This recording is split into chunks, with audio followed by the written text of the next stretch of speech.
जीव के जन्म का हेतु इच्छा है। इच्छा मिट जाए तो अभी जीवन मुक्त हो जाए। इच्छाओं से ही पाप होता है, इच्छाओं से ही पुनर्जन्म होता है, इच्छाओं से ही अशांति, बंधन, क्लेश, चिंता, शोक इनकी प्राप्ति होती है। यदि इच्छा का त्याग हो जाए, चाह का त्याग हो जाए मानव जन्म में, तो इस जन्म का परम लाभ भगवत प्राप्ति निश्चित हो जाए। सकल कामनाहीन जे ते राम भगति रस लीन। प्रभु की भक्ति रस में लीन वही हो जाता है जिसकी सारी कामनाएं शांत हो गई हैं। ये कामनाओं का शांत होना बड़ा कठिन है। ऐसा लगता है कि इस कामना की पूर्ति से कामना की शांति होती है, पर भ्रम है। कामना की पूर्ति से और कामनाओं की उत्पत्ति होती है। इसीलिए भगवान अपने जनों की लौकिक कामनाओं को पूर्ण ना करके ऐसे विघ्न डाल देते हैं जिससे वो निराश होकर एकमात्र श्री भगवान के चरणों की आशा रखकर वो परम सुख को प्राप्त करता है। नहीं तो हमारी कामना, हमारी आशा, हमारी चाह जगत के भोगों को, जगत में जीने की। कल कई संतों से बैठ करके वार्ता हुई कि बताइए, मरने की बात सुनकर डर लगता है? बोले बहुत डर लगता है। क्यों क्यों डर लगता है? क्या अपने प्रभु के पास जाने में आपको भय लग रहा है? तो आप कहेंगे नहीं, तो इसका कारण संसार आपको बहुत प्रिय लग रहा है, शरीर बहुत प्रिय लग रहा है, भोग बहुत प्रिय लग रहे हैं, इसलिए शरीर छोड़ने की बात सोचने मात्र से भय लगता है। सोचो, बैठ के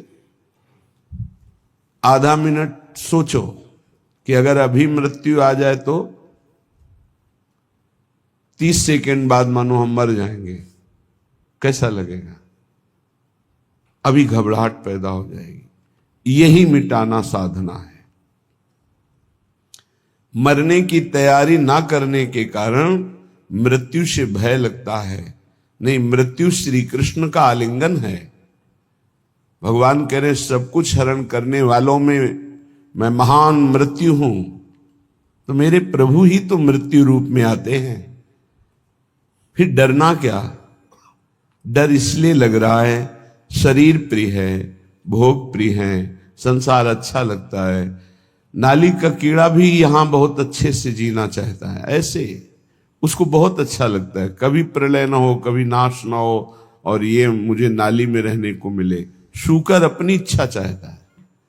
सब अपनी अपनी इच्छाओं में ही जीना चाहते हैं, इसीलिए मरने से भय लगता है। यदि इच्छा का नाश हो जाए तो मृत्यु नामक कोई वस्तु है ही नहीं, कोई भय नहीं है। थोड़ी देर सोचो, दूसरे के उपदेश की जरूरत नहीं, आप खुद सोचिए। मृत्यु तो होनी ही है, निश्चित होनी है। इसका नाम मृत्यु लोक है। जो यहां जन्मेगा वो मरेगा, निश्चित पक्का है ये। अब जब मरना ही है तो हम मरने की तैयारी ऐसी क्यों न कर ले कि मुझे मृत्यु से भय न लगे, पर हम जीने की तैयारी में खूब लगे हैं। देख लो, बढ़िया मकान, बढ़िया खान पान, वस्त्र, परिवार, रिश्ता, नाता, ये सब जीने की तैयारी पूरे जीवन भर करते रहे, पर मरने की तैयारी नहीं की, इसलिए मृत्यु से भय लगता है। और मरना निश्चित है, छूटना निश्चित है, तो ये फिर मन पछतई है अवसर बीते। ये अंत ही तो ही तजेंगे, पामर तू न तजय बही ते। मन पछतई है अवसर बीते। बढ़िया अवसर है, मृत्यु पर विजय प्राप्त करने का बढ़िया अवसर है। श्रीपाद प्रबोधानंद जी महाराज कह रहे हैं, सोढ़्वापि दुखानि सुदुस्सहानि त्यक्त्वाप्यहो जाति कुलादिकानि। भुक्त्वा स्वापकैरपि थुत्कृतानि वृंदाटवी वासमहं करिष्ये। शुद्ध्वापि, यदि मेरे शरीर में भयानक रोग रूपी दुख हो या बाहर विपत्ति रूपी दरिद्रता रूपी दुख हो, तो भी मैं अब अपने लक्ष्य से विचलित होने वाला नहीं। ये मृत्यु पर विजय प्राप्त होने की तैयारी है। शोढ्वापि दुखानि सुदुस्सहानि, जो सहा नहीं जा सकता ऐसा दुख। आप विचार करेंगे कि जो ऐसा दुख है उसमें भजन कैसे हो सकता है। गुरु कृपा से देखा है, जब ऐसा भयानक दुख होता है तो एक अंतर में कोई ऐसी जगह है जहां बिल्कुल दुख स्पर्श नहीं कर रहा होता, केवल दुख का वो दृष्टा होता है, केवल दुख को देख रहा होता है, दुख को भोग नहीं रहा होता। उस समय भी एक अद्भुत आनंद, जैसे हम सामने आग लगा हुआ देख रहे हैं दृश्य, पर हम आग से बहुत दूर हैं, ऐसा अनुभव होता है। इसलिए जब तक आप नाम जप नहीं करेंगे, जब तक आप भगवत आराधना नहीं करेंगे, तब तक आप दुखों को सहन करने में असमर्थ रहेंगे, और जहां दुख आया तहां फिर भजन नहीं बनेगा। कल एक उपासक एकांतिक में प्रश्न कर रहे थे कि बहुत कृपा है हमारे ऊपर प्रभु की, खूब नाम जप करते रहे, पर अब हमारा शरीर अस्वस्थ हो रहा है, अब भजन में रुचि नहीं रह गई। ऐसा कैसे हो सकता है कि आपका खूब नाम जप चल रहा हो, खूब अच्छा लग रहा हो, फिर भजन छूट जाए रोग में, और साधारण रोग, शुगर हो जाना, ब्लड प्रेशर हाई लो हो जाना, ये तो सबके लगभग है। कोई बिरला ही बचता है जिसके शरीर में रोग ना हो, ये कलिकाल है। अगर रोग ये साधारण आने पर आपका भजन छूट जाता है, तो असाध्य रोगों में क्या करेंगे आप? तो फिर प्रभु को भूल ही जाएंगे। तो आपकी तैयारी क्या रही? तैयारी तो इसी बात की है कि भारी विपत्ति बाहर और अंदर शरीर रोग ग्रसित पर हम आपका भजन नहीं छोड़ेंगे। शुद्ध्वापि दुखानि सुदुस्सहानि, ऐसा दुख जो सहा नहीं जा रहा, उस समय भी हम राधा राधा राधा राधा ऐसा रटेंगे। त्यक्त्वाप्य हो जाति कुलादिकानि, हमारे कुल के, हमारे जाति के, हमारे परिवार के त्यक्त्वा, हमें त्याग दे, तो भी मैं ऐसी परिस्थिति में भी प्रभु का स्मरण नहीं छोड़ूंगा।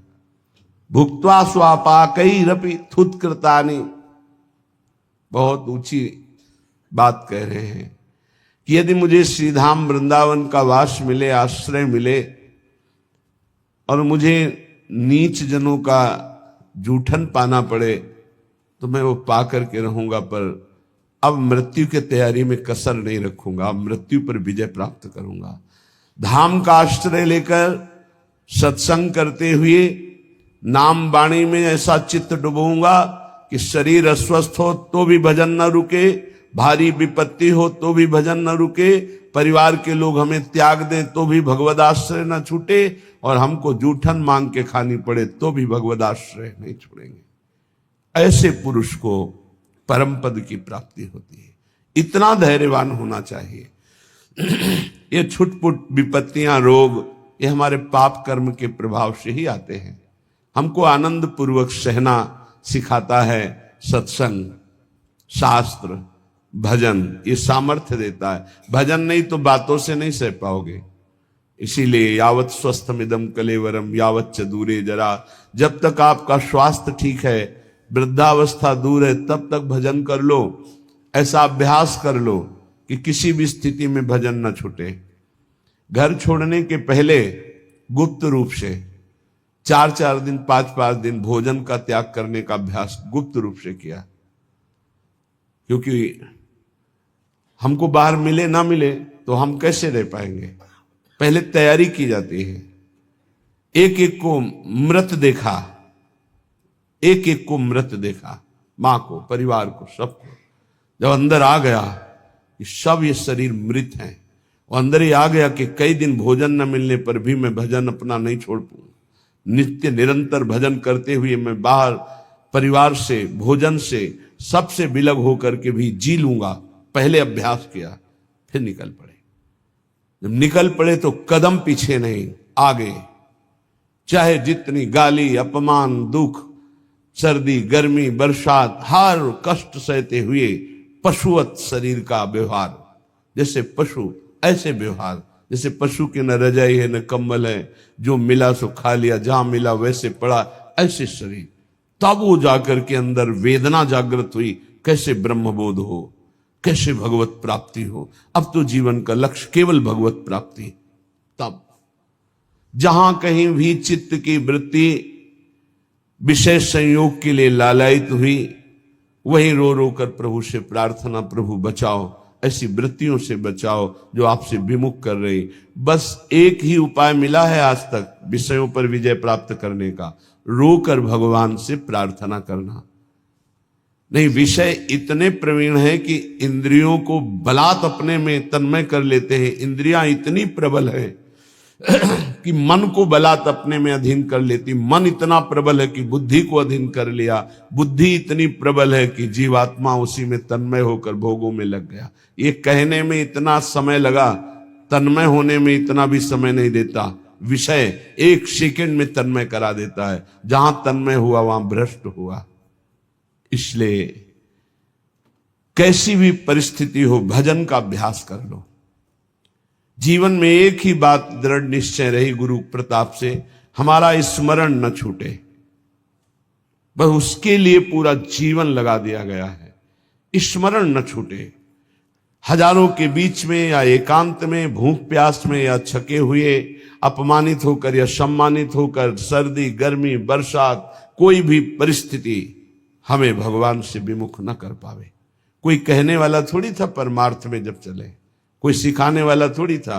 एकमात्र परमात्मा स्वरूप गुरुदेव हर समय साथ रहते, हमारे दिमाग में रहते। 3 बार गंगा स्नान, चाहे सर्दी हो, चाहे गर्मी हो, चाहे बरसात हो।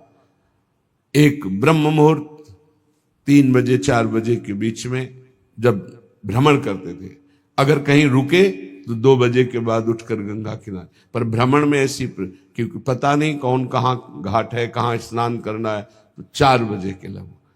फिर 9 और 10 के बीच में एक स्नान, और फिर 3 और 4 के बीच शाम। ये शौच लगे न लगे उससे नहीं, 3 बार त्रिकाल स्नान करना और त्रिकाल आराधनाएं कुछ गुरु प्रदत्त। अपने को जब तक आप दुख सुख में समान रखकर साधना में भाव नहीं रखेंगे, तब तक आप नहीं चल सकते। क्योंकि ऐसी परिस्थितियां माया डाल देगी। हमें बड़ा आश्चर्य लगता है, छोटे मोटे रोग, ब्लड प्रेशर लो हो गया या हाई हो गया या शुगर बढ़ गई, ये तो बहुत बड़ी बड़ी भयानक परिस्थितियों में महापुरुषों की दिनचर्या में कोई फर्क नहीं पड़ा। तिवारीपुर सेनपुर के समीप है, वहीं एक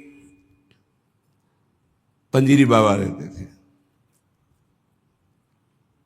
उनकी एक सिद्धि थी ऐसी कि इतना बड़ा पात्र था मिट्टी का, और हजारों दसियों हजार लोगों को पंजीरी ऐसे देते थे, एक एक मुट्ठी। कितनी भी 100 ग्राम 50 ग्राम उसमें डाल दी गई, बस लाल चला ऐसे ऊपर रख दिया, बस उससे देते चले जा रहे। दसियों हजार लोगों को पंजीरी बांट देंगे, उतनी ही बची रहेगी। ऐसे सिद्ध महापुरुष। पर उनका नियम था, सुबह 2 बजे रात्रि से लेकर के दोपहर 2 बजे तक गंगा जी में खड़े होकर मंत्र जपना। प्रारब्ध भोग उपस्थित हुआ, कछुआ ने काट लिया, पर वो अपने हिले नहीं साधन से।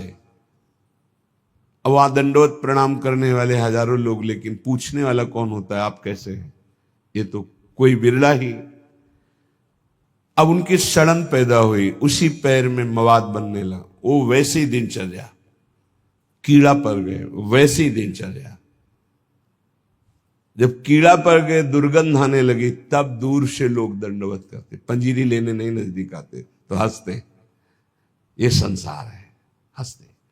कभी उनको शोक ग्रसित नहीं देखा, कभी नहीं देखा। एक संत भगवान को देखा कि कमर से नीचे बेकार हो गए, प्रारब्ध भोग है।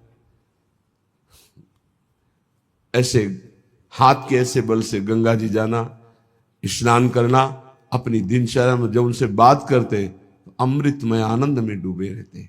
ये है साधना का फल। शरीर की कैसी भी परिस्थिति हो, हमारे भगवदानंद में फर्क ना पड़े, तब तो साधन।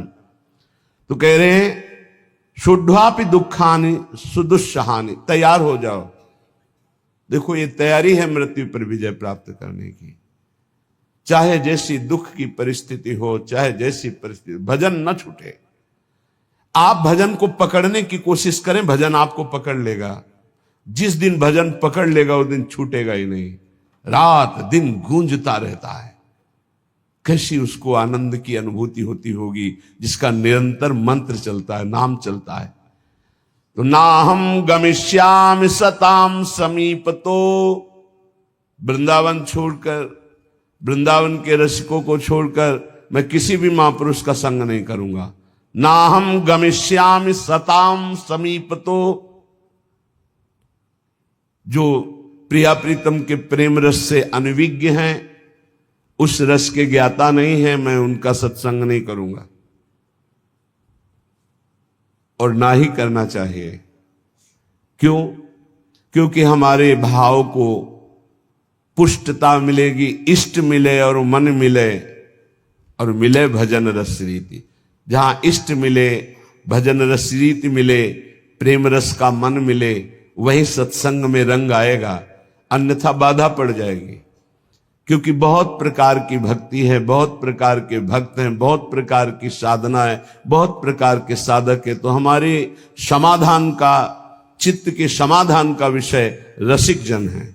रे मन रसिकन संग बिन रंच न उपजय प्रेम। इसलिए महाप्रभु हरिवंश चंद्र जी भी कहते हैं, वृंदान सर्व महता मपहाय दूराद। बाहर के बड़े बड़े महापुरुषों को प्रणाम करके अगर प्रेम प्राप्त करना चाहते हो श्यामा श्याम का, तो वृंदावन के रसिकों का संग करो। तो उनके संग से, जिनका स्वभाव है सत्तारणी कृत स्वभाव, ऐसी श्री जी से आपका अपनापन हो जाएगा। तो ना हम गमिष्यामि सताम समीप, तो मैं नहीं जाऊंगा किसी भी बड़े महापुरुष के पास जो वृंदावन रस से दूर हैं। ना हम वदिष्यामि निजम कुलादि को, मैं कभी कुल का परिचय बता करके अपनी महानता देने वाले का मैं कभी संग नहीं करूंगा। क्योंकि महान वो है जो इष्ट में तन्मय है, ना कि जाति पक्ष में, कुल पक्ष में। ऐसी महानता न विद्वान पक्ष की। विद्या रूप महत्व कुल धन यौवन अभिमान, इनका आदर नहीं होता। अगर इनका आदर होता है तो असत का आदर होता है, असत का संग होता है। श्रीपाद करें, ना हम वदिष्यामि निजम कुलादिकम, ना मैं अपने कुलादि का परिचय दूंगा और ना कुल का परिचय देने वालों का संग करूंगा। ना हम मुखम दर्शितास्मि कस्यचित्, मैं ऐसे का कभी मुख भी नहीं देखना चाहूंगा जो प्रिया प्रीतम से विमुख होकर के संसार के राग रंग में मगन है। वृंदाटवी वास कृतेति साहसी, मैं अत्यंत साहसी होकर के